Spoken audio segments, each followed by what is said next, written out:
حلال رزق کمانا یہ انسان کی ایک ضرورت وہ تو ہے ہی، لیکن یہ کس درجہ خداوند تعالیٰ کو پسند ہے؟ وہ شخص جو صبح نکلتا ہے اور حلال رزق کماتا ہے اپنے گھر والوں کے لیے، اہل و عیال کے لیے، وہ کتنا محبوب ہے اللہ کے نزدیک؟ اگر اس ان بات سے بھی اللہ کے نزدیک کتنا محبوب ہے یہ سمجھ میں آئے گا کہ اللہ کے محبوب کے نزدیک کتنا محبوب ہے۔ صحیح، واہ واہ، صحیح ہے۔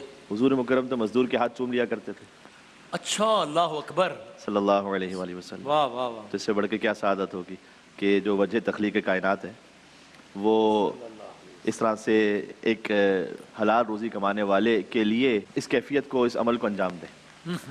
تو وَلَقَدْ كَرَّمْنَا بَنِي آدَمَ وَحَمَلْنَاهُمْ فِي الْبَرِّ وَالْبَحْرِ وَرَزَقْنَاهُمْ مِنَ الطَّيِّبَاتِ، جو قرآن کی آیت ہے کہ ہم نے بنی آدم کو کرامت عطا کی ہے۔ انسان اشرف المخلوقات ہے نا، اسے تمام مخلوقات پر کرامت حاصل ہے، اور ہم نے اسے خشکی اور سمندر کو مسخر کرنا سکھلایا ہے، اور آگے کا وَرَزَقْنَاهُمْ مِنَ الطَّيِّبَاتِ، ہم نے اسے پاکیزہ رزق دیا ہے۔ تو یہاں مفسرین نے لکھا ہے کہ جب تک یہ پاکیزہ رزق کھائے گا اس وقت تک وہ کرامت باقی رہے گی، اس وقت تک وہ اشرف المخلوقات رہے گا، کیونکہ آگے اللہ سبحانہ وتعالیٰ نے اس وجہ کا ذکر کیا کہ ہم نے چونکہ اسے پاکیزہ رزق دیا ہے لہٰذا اسے باقی مخلوقات پر کرامت عطا کی ہے۔ جنگل میں جانور کھاتے ہوئے یہ نہیں سوچتا کہ میرے لیے کیا حلال ہے کیا حرام ہے۔ تو اگر انسان بھی وہی بن جائے تو پھر کون سی کرامت ہے اس کے پاس، پھر کون سی فضیلت ہے اس کے پاس؟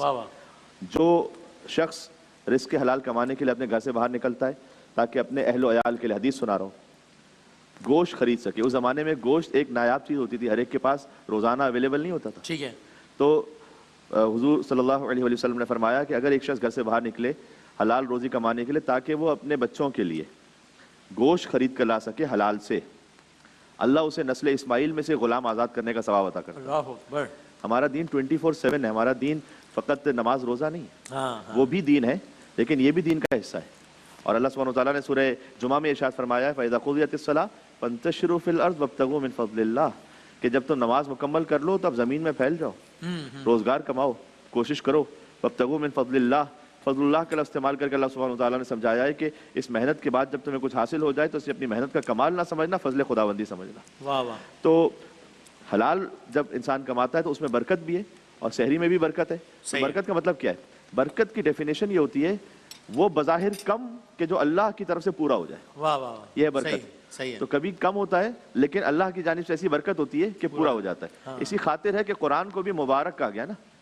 قرآن مبارک کیوں ہے؟ اس لیے کہ اس کے 6666 آیتیں ہیں، لیکن اس کی برکت اتنی ہے کہ قیامت تک کے لیے کافی ہے۔ واہ واہ۔ رمضان المبارک وہ ہے کہ 30 دن ہے، لیکن برکت ایسی ہے کہ سارا سال اس کا اثر جاری و ساری ہے۔ حضرت بی بی فاطمہ الزہرا سلام اللہ علیہا کے القاب میں سے ایک ہے مبارکہ، 18 برس کا سن ہے لیکن ہدایت قیامت تک کے لیے۔